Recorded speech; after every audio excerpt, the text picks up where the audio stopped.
Hello guys, welcome to another video. दोस्तों, आज मैं एक और स्टोरी को ट्रांसलेट करने जा रहा हूं और हमेशा की तरह मैं इसे हिंदी में ट्रांसलेट करूंगा। इस वीडियो में आपको वर्ड बाय वर्ड मीनिंग मिलेंगे और साथ में मैं ग्रामर को भी कवर करने की कोशिश करूंगा।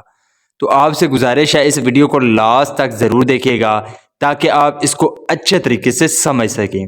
तो वीडियो शुरू करते हैं। वीडियो का जो टाइटल है वो है द ब्लाइंड टेस्ट। ब्लाइंड कहते हैं अंधे को, टेस्ट कहते हैं इम्तिहान। तो ये इसका क्या मतलब हुआ? द ब्लाइंड टेस्ट यानी कि अंधे का इम्तिहान, अंधे आदमी का इम्तिहान। तो ये था हमारा टाइटल। इसको मजीद पढ़ते हैं। It is a non fact that blind people developed a strong feeling power of touch. It is a non fact, यहाँ पे प्रेजेंट इंडेफिनेट का पैसिव वॉइस है, इसके साथ वर्ब की थर्ड फॉर्म है नॉन। तो it is a non fact यानी कि ये जानी मानी हकीकत है डेट के ब्लाइंड पीपल जो अंधे लोग होते हैं, डिवेल्प्ड वो पैदा कर लेते हैं क्या? A strong feeling.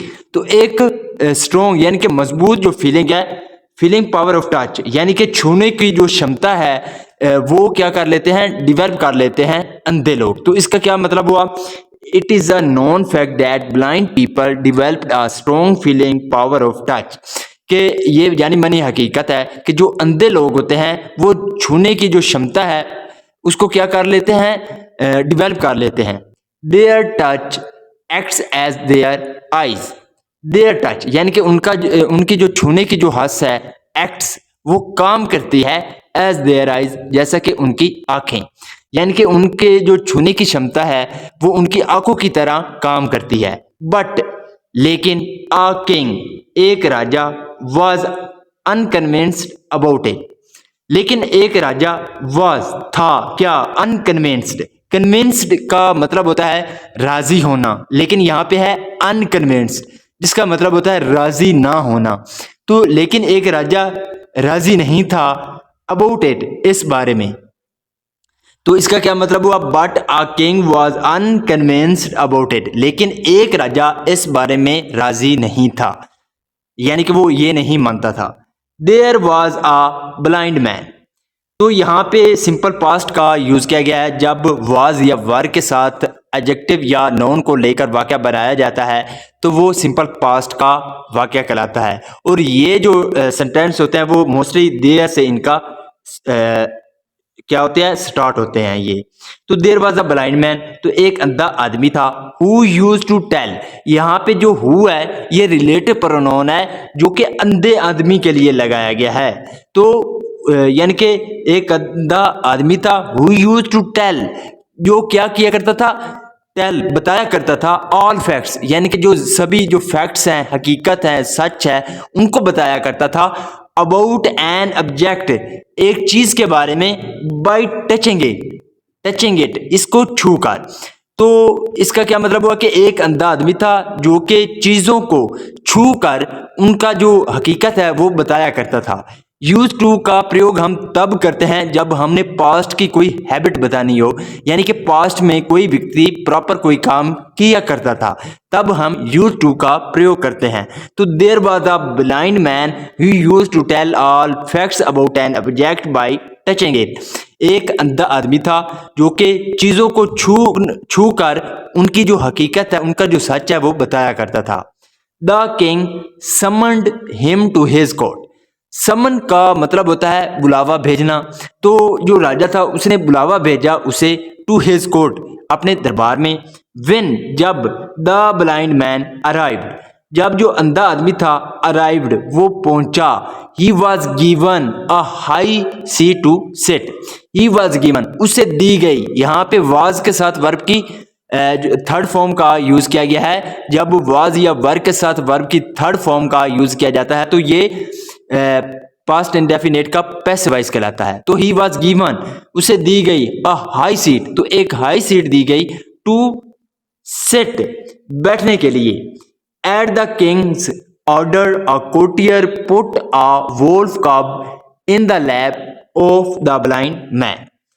Eight the king's order, यहाँ पे किंग के बाद अपोस्ट्रोफी एस का यूज किया गया है। इसका मतलब होता है का के की। तो राजा के ऑर्डर यानी कि निर्देश पर अ कोर्टियर एक दरबारी ने क्या किया, पुट डाल दिया अ वोल्फ कब, कब बोलते हैं भेड़िए के बच्चे को, तो भेड़िए के बच्चे को डाल दिया कहाँ पे, इन द लैप, लैप कहते हैं गोद को, तो गोद में डाल दिया किसकी, ऑफ द ब्लाइंड मैन, अंधे आदमी की। तो इसका क्या मतलब हुआ, at the king's order a courtier put a wolf cub in the lap of the blind man, यानी कि राजा के निर्देश पर एक दरबारी ने भेड़िए का जो बच्चा था वो अंधे आदमी की गोद में डाल दिया।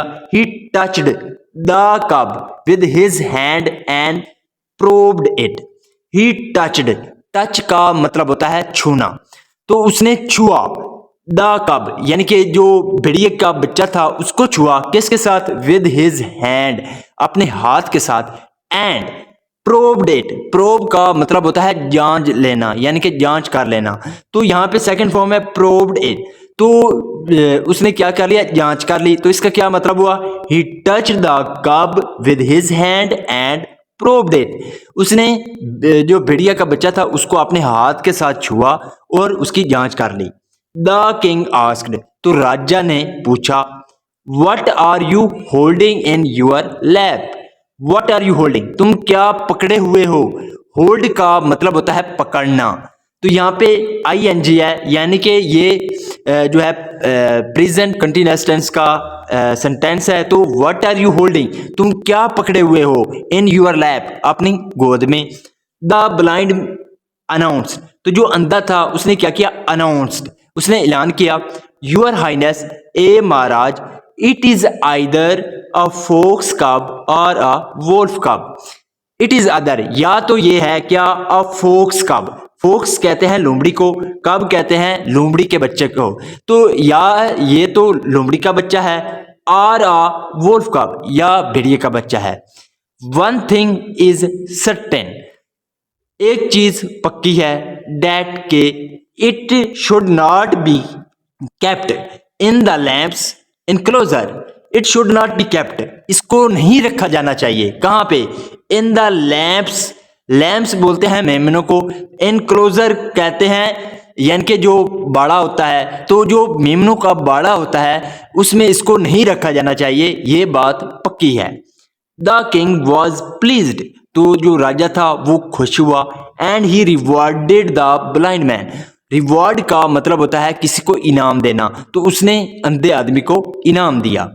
तो यहाँ इसका मोरल देखते हैं, loss of power of an organ is compensated by enhanced power of some other sensory organ, loss of power of an organ यानी कि एक ऑर्गन की जो क्षमता है उसका नुकसान होना, लॉस का मतलब होता है नुकसान होना, तो उसका जो नुकसान है इज कंपनसेटेड, उसको क्या किया जा सकता है, कम किया जा सकता है, क्या कर कर, बाय एनहांस्ड, बढ़ाकर, power of some other sensory organ यानी कि जो दूसरा सेंसरी ऑर्गन है उसकी क्षमता को बढ़ाकर जो एक ऑर्गन की पावर है उसके नुकसान को क्या किया जा सकता है, कम किया जा सकता है।